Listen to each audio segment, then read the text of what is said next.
اشرف غني په نه امکاناتو کې داسې کار وکړ چې نړۍ ورته حیرانه پاتې شوه.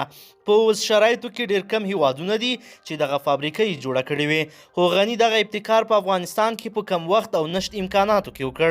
ملګرو راځئ چې ولسمشر اشرف غني څه وکړل او څنګه یې د افغانانو زړونه وګټل، دلته په ویډیو کې له موږ سره وګورئ. درنو لیدونکو السلام علیکم، وخت مو په خیر.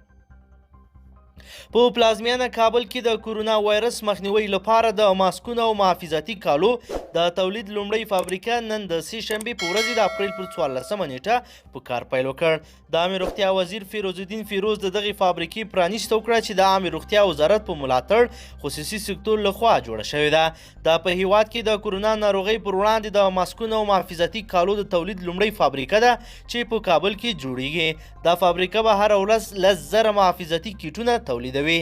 د عامه روغتیا وزیر په وینا د اسپیډیم هولوګرام شرکت سره د کومې په مرسته چې دغه فابریکه رامنځته شوې د هر محافظتي کیټ قراردادي بیه $15 ده. د نوموړي په وینا په نړیوال بازار کې د ورته کیفیت محافظتي کیټونه بیه $80 ده. د عامه روغتیا وزیر ویل افغانستان اوس مهال له 1 میلیون څخه ډیر محافظتي کیټونو ته اړتیا لري چې د دې فابریکې په تولیداتو سره به ټول هیواد کې شاوخوا $50 میلیونه وسپموي. ښاغلي فیروز الدین د فابریکې د پرانیستې پر مهال ویل د نړۍ په بازارونو کې د محافظتي کیټونو او ماسکونو ډیریدونکو نرخ په پام کې نیولو سره د دې فابریکې رامنځته کول به موږ سره د محافظتي کڅوړو په چمتو کولو کې خورا مرسته وکړي.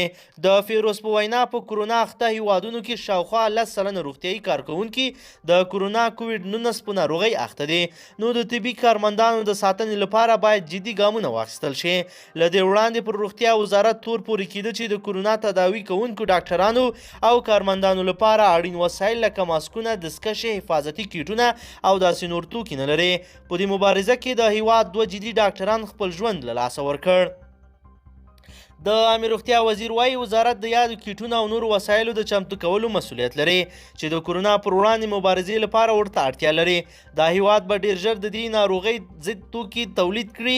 کابینه په دې وروستیو کې په هیواد کې درملو د کارولو لپاره د الکولو تولید پلان هم تصویب کړی ده. فیروز الدین فیروز ټینګار وکړ چې هڅې روانې دي کورنۍ تولیدات او طبي تجهیزات په نړیوالو معیارونو برابر چمتو کړي. هغه د حفاظتي کیټونو د تولید په اړه ویل چې ورته پاکیج به د نړیوال معیارونو سره برابر تولید شي. په هیواد کې پر کورونا ناروغۍ د اخته کسانو شمیر 214 تنو ته رسیږي. درنو لیدونکو تاسو څه نظر لرئ د اشرف غني دغه کار په هکله له موږ سره حتما په کمنټ کې شریک کړئ. که چیرې غواړئ چې ورته تازه او مهمو پیښو څخه ځان ډېر ژر او په لنډو کې خبر کړئ زموږ چینل سره سبسکرایب کړئ او ویډیو د سره حتما لایک کړئ. تر بلې ویډیو مو په لوی رب سپارمه.